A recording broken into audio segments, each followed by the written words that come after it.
Pasangan yang bahagian selalu gunakan 6 rahsia ini dalam perkahwinan mereka. Pertama, sentiasa mengutamakan hubungan suami isteri dahulu.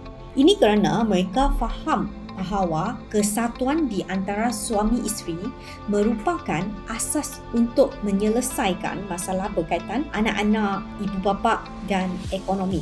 Sebenarnya, perkahwinan melibatkan kesenangan fizikal, wang dan hubungan keluarga.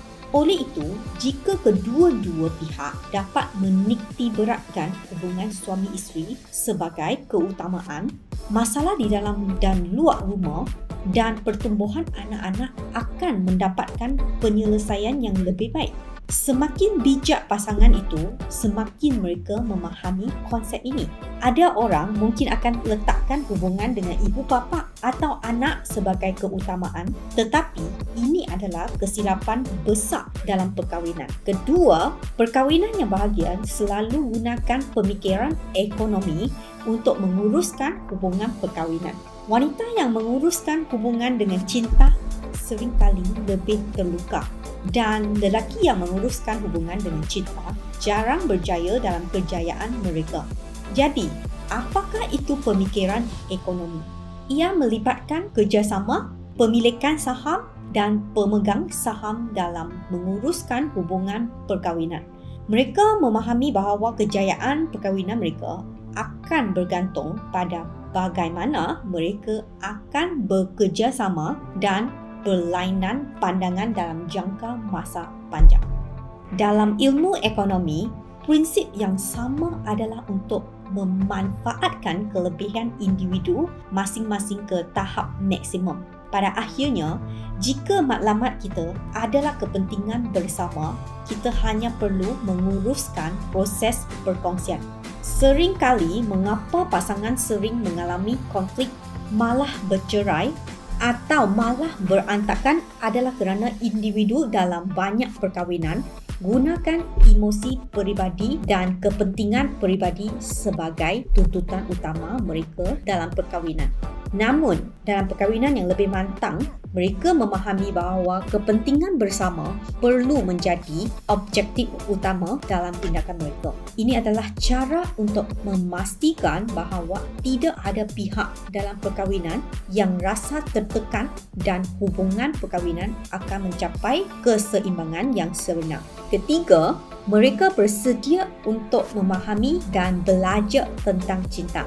Mereka tidak menolak konsep cinta dan mereka tahu bahawa menguruskan perkahwinan adalah satu sains yang perlukan usaha dan masa. Pasangan yang suka belajar bersama dan berkembang bersama dalam perkahwinan mereka akan lebih bahagia daripada perkahwinan biasa. Mereka bukan sahaja bahagia, tetapi juga mencapai pemahaman yang lebih mendalam dan persetujuan emosi yang lebih tinggi dalam perkahwinan mereka. Keempat, belajar untuk mengubah diri sebelum mengubah hubungan pasangan. Tidak pernah ada tingkah laku untuk mengubah pihak lain. Oleh itu, perkahwinan yang bagus atau perkahwinan yang peringkat tinggi mesti memulakan dengan mengoptimalkan diri masing-masing sebelum memperbaiki keserasian hubungan di antara mereka. Perubahan diri dan hubungan perkahwinan yang baik bermula dari masa yang sama. Kelima, membina dunia bersama. Membina dunia bersama yang menjadi milik mereka adalah salah satu kunci kepada perkahwinan yang bahagia. Melalui kajian yang saya lakukan, saya dapati bahawa pasangan yang suka menjelajah bersama, melakukan aktiviti sukan atau melancong bersama sangat jarang mengalami konflik harian yang berkaitan dengan masalah biasa dalam rumah tangga.